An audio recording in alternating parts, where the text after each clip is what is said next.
Thank you very much. I just want to say that we just spent quite a bit of time inside with the Senate Majority Leader, Mitch McConnell, who has been a friend of mine for a long time, long before my world of politics, early into his world of politics, I think. But we've been friends for a long time. We are probably now, despite what we read, we're probably now, I think, at least as far as I'm concerned, closer than ever before. And the relationship is very good. We're fighting for the same thing. We're fighting for lower taxes, big tax cuts, the biggest tax cuts in the history of our nation. We're fighting for tax reform as part of that. We are getting close to health care. We'll come up in the early to mid part of next year. We're going to have a vote. I think we already have the votes. We feel confident we have the votes. You pretty much know what the plan is. I believe Republicans and Democrats are, as we speak, working together very hard right now, working together to do an intermediate plan, a short-term plan, because Obamacare is a disaster. The rates have gone up. The premiums have gone up. The deductibles have gone through the roof. I mean, it's terrible. You look at the deductibles, unless you really have a problem, you're not going to be able to use them. So we have been working together long and hard. We think we're in good shape for the budget, we hope. And we hope to be in good shape with, again, the largest tax cuts ever passed in this country.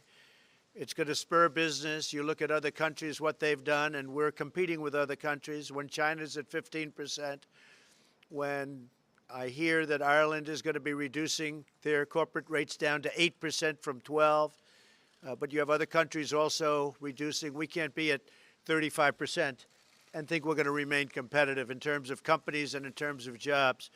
So we worked on that. I was very honored to see a man that I've had a lot of respect for, James Lee Witt of the Clinton administration, the head of FEMA. He gave us an A+. I just see it just came out, and I've always had respect for him. He's the FEMA director of the Clinton administration, gave us an A+ for how we responded to the hurricane aftermath, all of the hurricanes, and that includes Puerto Rico. So I just want to thank Mr. Witt, wherever you may be now, wherever you may be listening. I just want to say I really much appreciate it, because that took it out of politics, out of the world of politics, in that he was with the Clinton administration, and I'm sure remains loyal to the Clinton administration. I hope he does. So just to finish off, my relationship with this gentleman is outstanding, has been outstanding. We are working very hard to get the tax cuts. We will continue to work hard to get the health care completed. I'm going to be surprising some people with an economic development bill later on, but I haven't even told Mitch because I want to focus on tax cuts and some other things right now. One of the unspoken elements that we discussed at lunch, and it just is not talked about, yes, we got a great justice, Justice Gorsuch, into the United States Supreme Court. He is going to be outstanding, hopefully, for many, many years.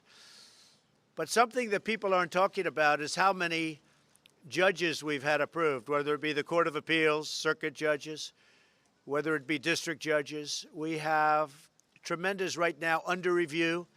The Democrats are holding them up beyond anything, beyond comprehension. They're holding them up. I mean, frankly, they have terrible, terrible policy, and perhaps they're not even good politicians, but they are good at obstruction. So I looked at some of these numbers. Between the judges, and I want to say that we will set records in terms of the number of judges. And if you read the Wall Street Journal, I have to give them a little bit of a person, a writer, I won't mention names, but you can see it, who has really been a really fair person, wrote an article or wrote a editorial, in a sense, saying how well we're doing with judges and appointments. I think it's one of the big unsung things of this administration.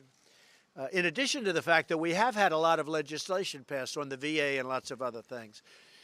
But the judge story is an untold story. Nobody wants to talk about it. But when you think about it, Mitch and I were saying, that has consequences 40 years out, depending on the age of the judge, but 40 years out. So numerous have been approved. Many, many are in the pipeline. The level of quality is extraordinary. And I just wanted to say that we're working very closely on that also and getting really great reviews from those people and in many cases some scholars that have been studying it. There has never been anything like what we've been able to do together with judges. So with that, I'd like to have Mitch say a few words, and if you want to do a little question and answer, we can do that also. Thank you very much. Thank you. Well, thank you very much, Mr. President. I want to underscore what the President said. We have the same agenda. We've been friends and acquaintances for a long time. We talk frequently. We don't give you a readout every time we have a conversation, but frequently we talk on the weekends about the issues that are before us. Obviously, passing the budget, which enables tax reform and tax reduction, comes next. Then the supplemental to take adequate care of those who've been harmed by the natural disasters we've been afflicted with lately. And of course, the Senate's unique role that seems to me a lot of people forget. We're in the personnel business. There are 1,200 of the President's nominations subject to confirmation in the Senate. The House is not in the personnel business. We are. The single most significant thing this President has done to change America is the appointment of Neil Gorsuch to the Supreme Court. But it's not just the Supreme Court. There are a lot of vacancies at both the circuit court and district court level. As the President's indicated, young, conservative, and when we say conservative about a judge, what we're talking about here are the kind of people the President's appointing to the courts believe that the role of a judge is to try to rule based upon what the law says, not what they hoped the outcome would be. Justice Scalia used to say, if a judge is not occasionally unhappy with the conclusion he reached, he's not a very good judge. Or as Justice Gorsuch put it down in my state a couple of weeks ago, judges don't wear red, they don't wear blue, they wear black. And those are the kind of people the President is sending up to the Senate to be confirmed. Many of them, as he pointed out, younger, who will be on the bench for a long time and have a great deal to do with what kind of country we're going to have far into the future. Legislatively, obviously, the top priority is tax reduction. And I think what the President and I would both like to say to you today, contrary to what some of you may have reported, we're together totally on this agenda to move America forward.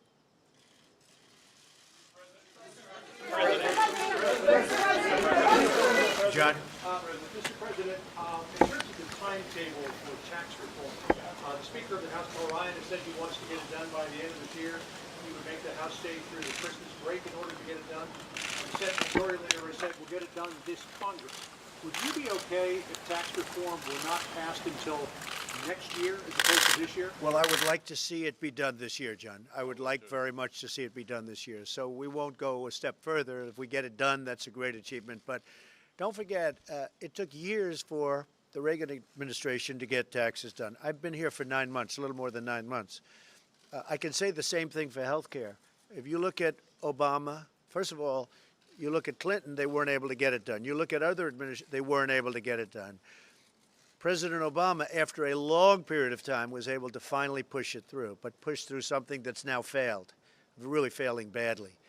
But again, we're meeting, Democrat, Republican are meeting right now, and right now they're working on something very special. But I have to tell you, I really believe that we have a very good chance, and I think Mitch feels the same way, of getting the taxes done, hopefully fairly long before the end of the year. That's what we'd like to see. Go ahead. Can I just add?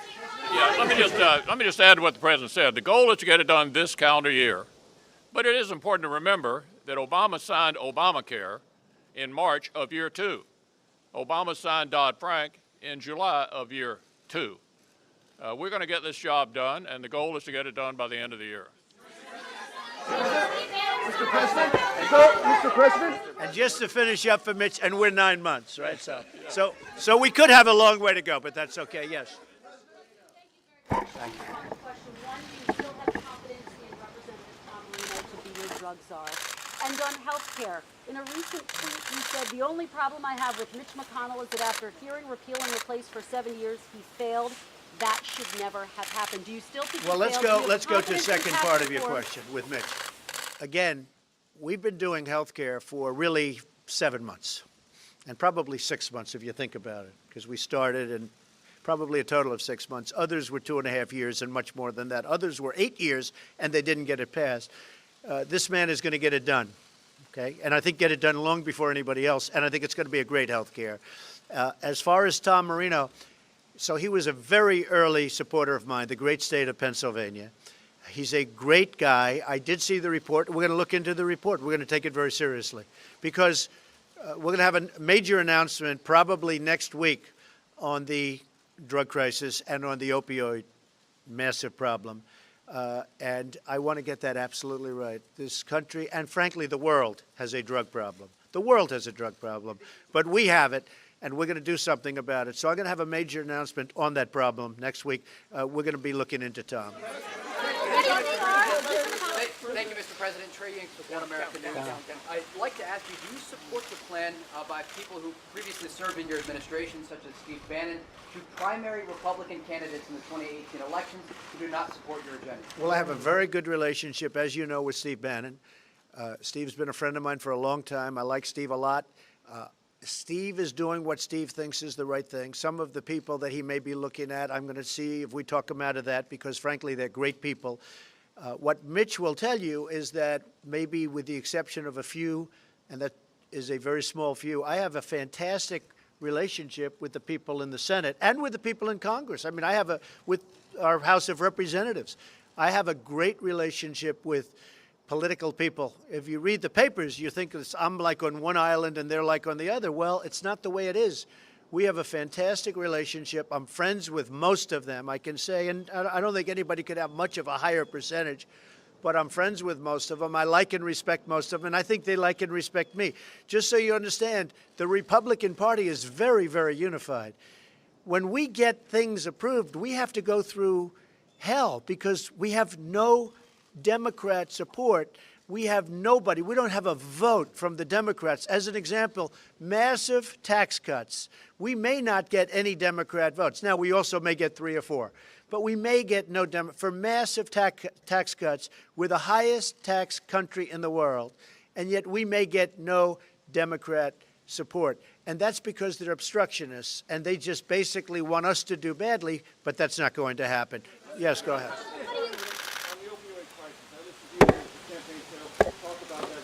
Right. Yes. Number one, you want to reverse the law that Congressman Marino helped pass that the DEA whistleblowers say has contributed to the expansion of the opioid. We're going to look at that very closely. And does his sponsorship of that law in any way undermine your confidence in him? Well, he's a good man. I have not spoken to him, but I will speak to him, and I'll make that determination. And if I think it's 1% negative to doing what we want to do, I will make a change, yes. Mr. McConnell. Wait 1 second, yes. What about declaring a written national emergency for this crisis? You talked about it. But We are going to be doing that next week. By the way, you know that's a big step. By the way, people have no understanding of what you just said. That is a very, very big statement. It's a very important step. And to get to that step, a lot of work has to be done, and it's time-consuming work. We're going to be doing it next week, okay? Mr. President, did you have a chance during your lunch today to discuss the comments that Steve Bannon made this weekend, and what do you make of those comments? Declaring war on the Republican Party, declaring war on you. Look, you know, the goal here is to win elections in November. Back in 2010 and 2012, we nominated several candidates, Christine O'Donnell, Sharon Angle, Todd Akin, Richard Murdoch. They're not in the Senate. And the reason for that was that they were not able to appeal to a broader electorate in the general election. My goal as the leader of the Republican Party in the Senate is to keep us in the majority. The way you do that is not complicated. You have to nominate people who can actually win because winners make policy and losers go home. We changed the business model in 2014. We nominated people who could win everywhere. We took the majority in the Senate. We had one skirmish in 2016. We kept the majority in the Senate. So our operating approach will be to support our incumbents and in open seats to seek to help nominate people who can actually win in November. That's my approach. That's the way you keep a governing majority. Mr. President, sir, Mr. President, Mr. President, sir, Mr. President, Mr. President, sir, sir. Mr. President, earlier today you criticized drug companies and also insurance companies, saying that drug companies were charging prices that were too Yes. high and insurance companies were taking government money. Exactly right. What specifically would you like to see both of those types of companies do? So the insurance companies have made a fortune with Obamacare, an absolute fortune. As you know, what I did with the cuts at the end, which were all going, you're talking about hundreds of millions of dollars a month going right into the pockets of the insurance companies. And I'm very happy with what I did. And because of that, people are talking now. Democrats are talking to the Republicans for a short term taking care of what we will call health care, so that people can have good health care without big spikes. You would have had massive spikes. You already have. I mean, every year, the massive spikes to Obamacare have been ridiculous. As far as, and I didn't speak to Mitch about this today, but a priority of mine, and you know that this is coming up, will be the cost of prescription drugs. We're going to get the costs way down, way down. And those drug companies, so you have the insurance companies in the one case. In the other case, actually, with regard to both, you have the drug companies. They contribute massive amounts of money to political people. I don't know, Mitch, maybe even to you. But I have to tell you, they contribute massive amounts of money. Me, I'm not interested in their money. I don't need their money. I will tell you, you have prescription drugs. You go to England, you go to various places, Canada, you go to many, many countries, and the same exact pill from the same company, the same box, same everything, is a tiny fraction of what it costs in the United States. We are going to get drug prices, prescription drug prices, way down because the world has taken advantage of us. The world has taken advantage of us when that happens. So that's going to be very important. Sir, Mr. President, sir, Mr. President. Thank you. On healthcare, there are about 6 million people that get subsidies to help pay for Obamacare. About 70% by one study come from states that you won in November. Yeah. Now that you've cut off these payments, are you going to ensure that those people will still get help from the federal government to pay for that insurance? Well, that's what we're looking to do, Joe. We want to get it down so that people can have affordable health care. Look, you look at some states, 116% up. In Alaska, over 200% up. In other states, 50%, 70% up. And those are some of the states that are doing better. Obamacare is a wreck. It's a mess. It's destroying lives. We want to get it in those states, the states that I did so well in, but also in states that I didn't win. I want to get health care that's much more affordable and much better health care, and that's what we're doing. Yes. Let me ask you about tax reform. Go ahead, tax reform. Yeah, tax reform. You had said the other day that there were some adjustments being made. Yeah. Gary Cohn said today that there would be some things that are negotiable. What exactly, in your eyes, is negotiable? And then for the leader, you said that the top priority is tax reduction. You did not say tax reform in 2017, Leader McConnell. So could you commit specifically to tax reform in 2017 to the both of you? So we are doing minor adjustments. We want to make sure that the middle class is the biggest beneficiary of the tax cuts and tax reform. And that's, I'm sure, what Mitch meant also, because people get it confused. We are doing massive tax cuts. We're also doing simplification and reform. Simplification, where literally, if we can do it on one page, now in some cases it may be 2 pages, but we're doing major simplification. We're bringing the categories down from, if you include 0, because there are 0, we're bringing it from 8 to 4. That's a big, big simplification, just that alone. But we are doing the massive cuts, and I will say this, wherever I've been, this has been so popular with the people. Now we have to get a couple of additional people to raise their hands. Mitch? President? Yeah, I agree with the president. It's about both reduction and reform. It's been 30 years since this kind of effort was undertaken successfully, and we're going to succeed this time. The bills, the details of them, will be written by the Ways and Means and Finance committees after we approve the budget, and obviously the budget opens the path to tax reform. But it's about both reform and reduction. Why haven't we heard heard anything from you so far about the soldiers that were killed in Niger, and what do you have to say about that? I've written them personal letters. They've been sent or they're going out tonight, but they were written during the weekend. I will, at some point during the period of time, call the parents and the families, because I have done that traditionally. I felt very, very badly about that. I always feel badly. It's the toughest calls I have to make are the calls where this happens. Soldiers are killed. It's a very difficult thing. Now, it gets to a point where, you know, you make 4 or 5 of them in one day. It's a very, very tough day. For me, that's by far the toughest. So the traditional way, if you look at President Obama and other presidents, most of them didn't make calls. A lot of them didn't make calls. I like to call when it's appropriate, when I think I'm able to do it. They have made the ultimate sacrifice. So generally, I would say that I like to call. I'm going to be calling them. I want a little time to pass. I'm going to be calling them. I have, as you know, since I've been president, I have. But in addition, I actually wrote letters individually to the soldiers we're talking about, and they're going to be going out either today or tomorrow. Yes.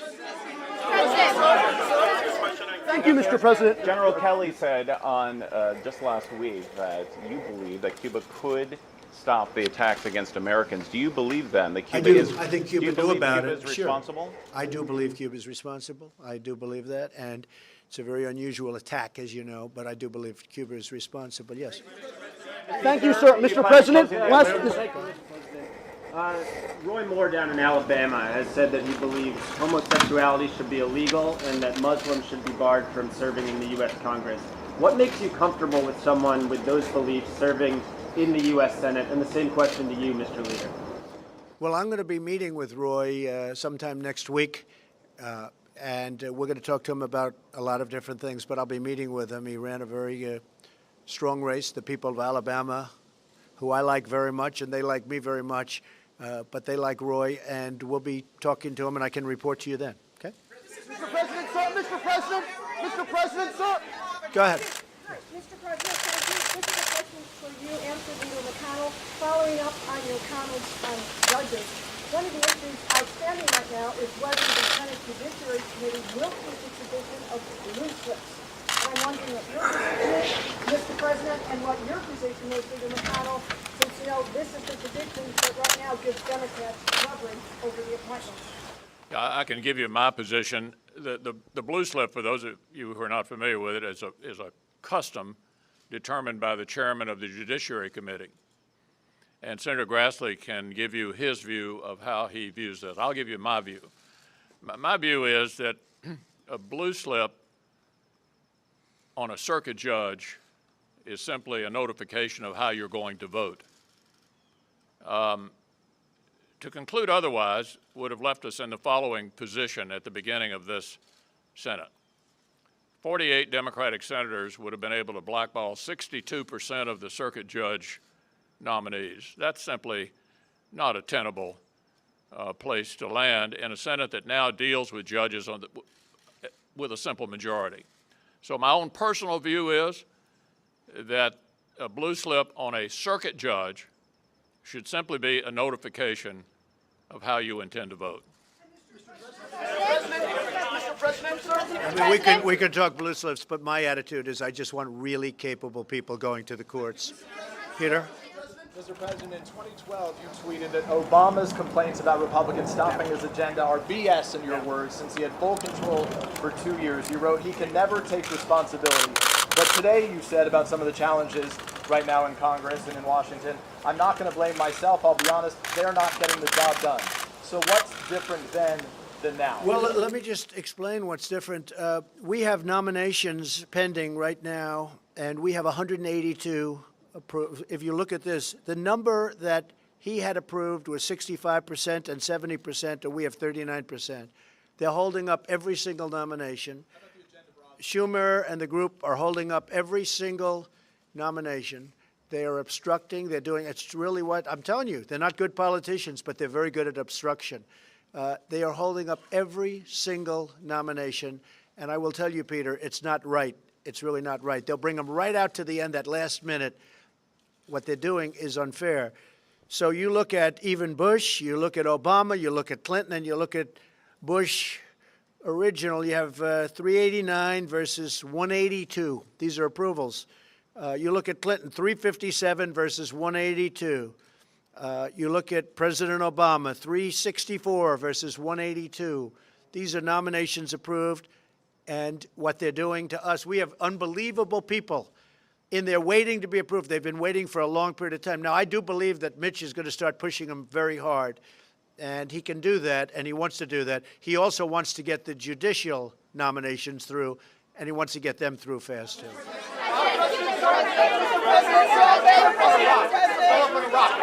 Go ahead, John. Go ahead, John. Could I just follow on that, if I could? You seem to have a budding spirit of cooperation with the Senate Minority Leader and the House Minority Leader when it came to the budget, when it came to this idea of finding a fix for DACA. But every proposal that you have floated since then, they have very critically rejected. So where is this relationship? Well, I hope to have a relationship. If we don't, we don't. I mean, we have races coming up, and as you know, in a year from now, I think we're going to probably do very well. I can say this, if we get taxes approved, we're going to do unbelievably well. Many of the senators are running in states that I won by massive amounts, over 20%, sometimes 30%, I guess in one or two cases by over 40% over the Democrat. Well, we're going to let you know that I would like to give you that answer in about 7 years from now. Is that okay? Mr.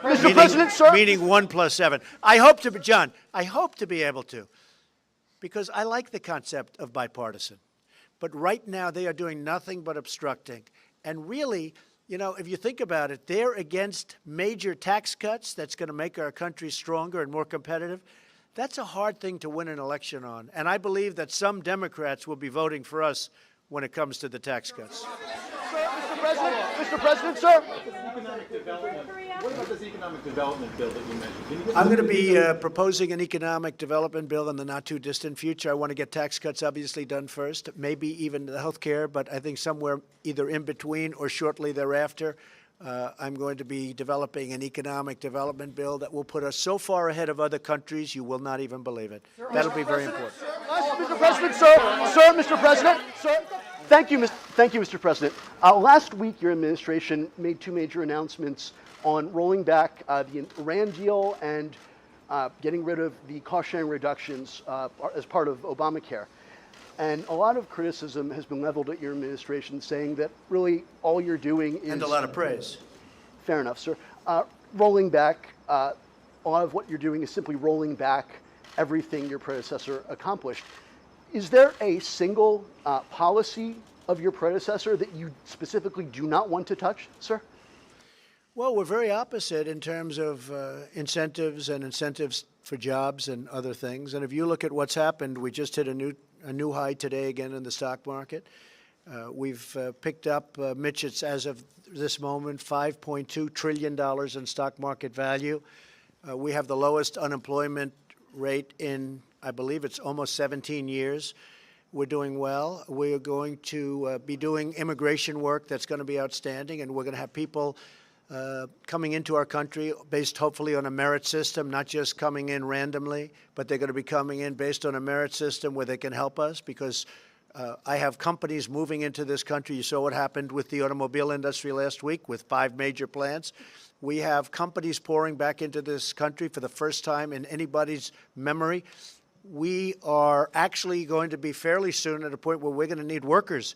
Our country is going to do so well, but the tax cuts are going to be a major, major part of it. You want to keep in place, though? Is there a single policy you keep in place? Not too many, I must say. It's the opposite side of the spectrum. Sir, if I could follow up on All right, Peter, go ahead, Peter. Earlier you said that President Obama never called the families of fallen soldiers. How can you make that claim? I don't know if he did. No. I was told that he didn't often, and a lot of presidents don't. They write letters. I do. Excuse me, Peter. I do a combination of both. Sometimes it's a very difficult thing to do, but I do a combination of both. President Obama, I think, probably did sometimes, and maybe sometimes he didn't. I don't know. That's what I was told. All I can do is ask my generals. Other presidents did not call they'd write letters, and some presidents didn't do anything. But I like the combination of, I like when I can, the combination of a call and also a letter. Here, Mr. President. Here, Mr. President. Mr. President, thank you. Sorry. If it would help you, sorry. One at a time. Go ahead. Thank you. If it would help Special Counsel Robert Mueller get to the end of the Russia investigation. Well, I'd like to see it end. Look, the whole Russian thing was an excuse. Excuse me. The whole Russian thing was an excuse for the Democrats losing the election, and it turns out to be just one excuse. I mean, today Hillary blamed Nigel Farage. That one came out of nowhere. So that was just an excuse for the Democrats losing an election that, frankly, they have a big advantage in the Electoral College. They should always be able to win in the Electoral College, but they were unable to do it. So there has been absolutely no collusion. It's been stated that they have no collusion. They ought to get to the end of it because I think the American public is sick of it. Go ahead. Go ahead. Interview. Mr. President, Veronica Cleary with Fox 5. Yes. Do you believe that your comments in any way affected Bo Bergdahl's ability to receive a fair trial? And can you respond to his attorney's Well, I can't claims comment that on Bo Bergdahl because he's, as you know, I guess he's doing something today, as we know, and he's also they're setting up sentencing. So I'm not going to comment on him, but I think people have heard my comments in the past. Go ahead. Go ahead. Will you extend the deadline for DACA recipients if Congress can't pass the bill by March? Leader McConnell. Well, they should be able to do something, but we need very strong border security, and we do want the wall. Go ahead. The question is about the fires in California. They feel like they left out. No, they haven't. In fact, I spoke to Governor Brown. We had a great conversation. We have FEMA there, and as you know, James Lee Witt gave us an A+, and I think if he didn't include the fires, he would include the fires also. We have FEMA there. We have military there. We have first responders there. It's a tragic situation, but we're working very closely with the representatives from California, and we're doing a good job. Mr. President, Mr. President, Mr. President, Mr. President, Mr. President. Go ahead, back. Yes, go ahead, back.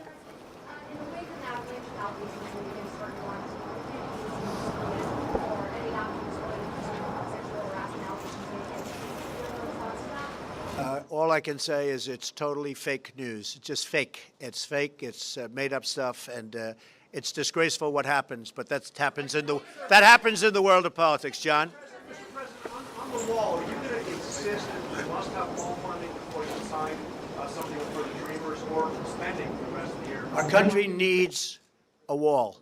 Mexico, you see what's happening there. You see what just happened yesterday with one of their big political leaders.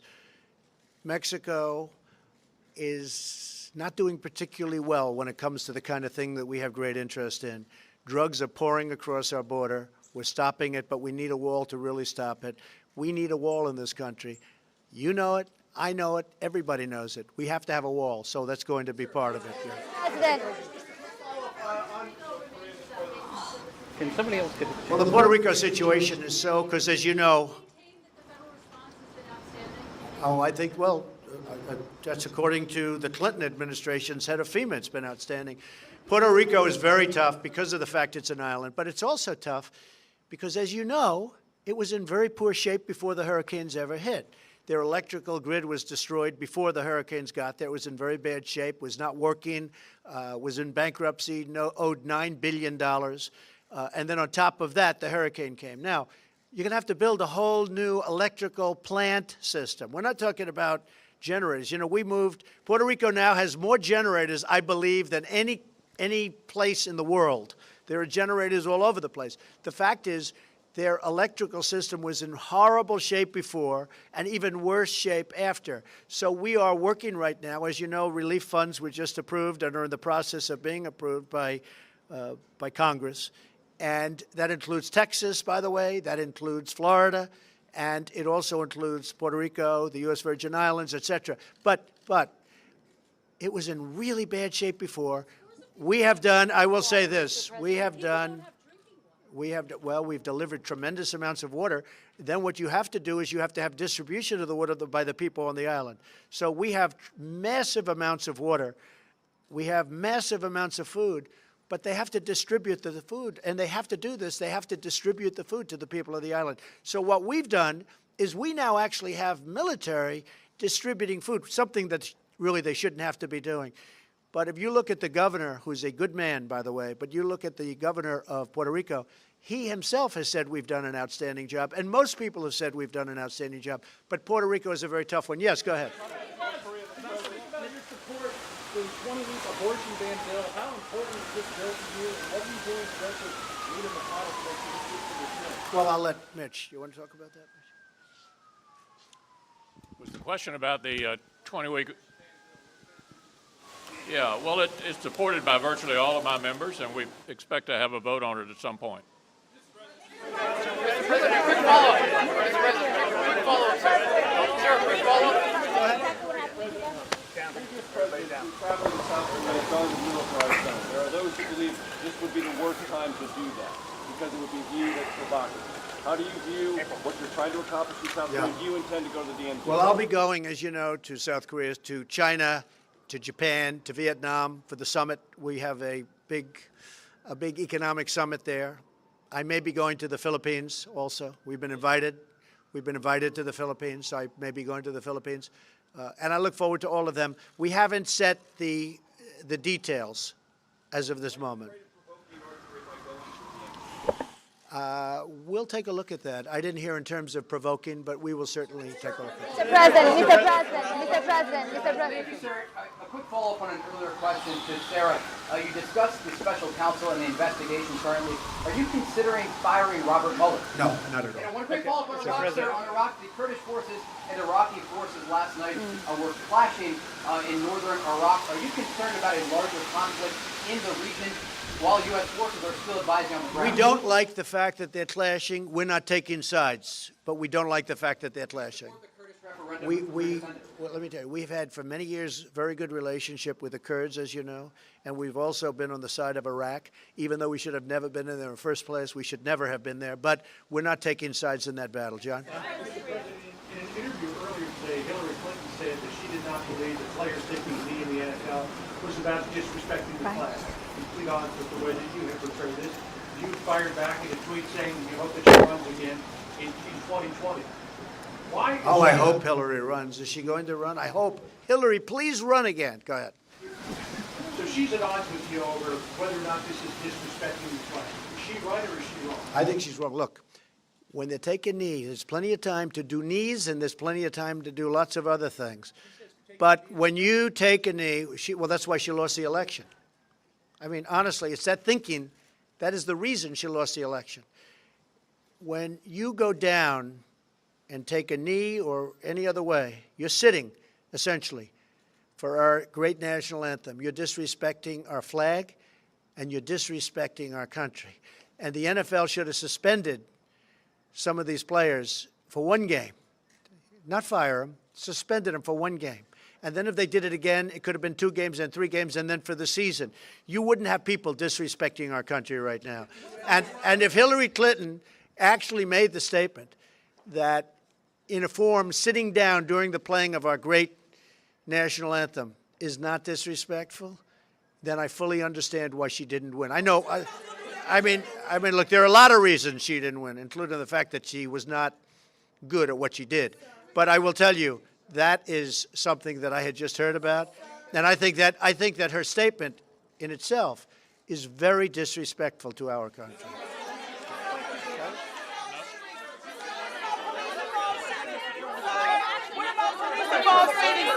Thank you very much. Police-involved shootings. Sir, what about police-involved shootings as it relates to the NFL? That is what the players are saying is the crux of why they're taking a knee, sir. The police-involved shooting issue. What will It you is do about very that? disrespectful to our country when they take a knee during our national anthem. It is very disrespectful. Just hear it.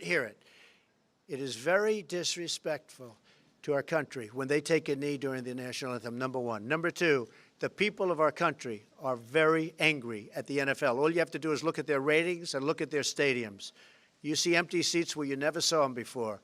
A lot of people are very angry at it. It is highly disrespectful. They shouldn't do it. Thank you very much, everybody. Thank you.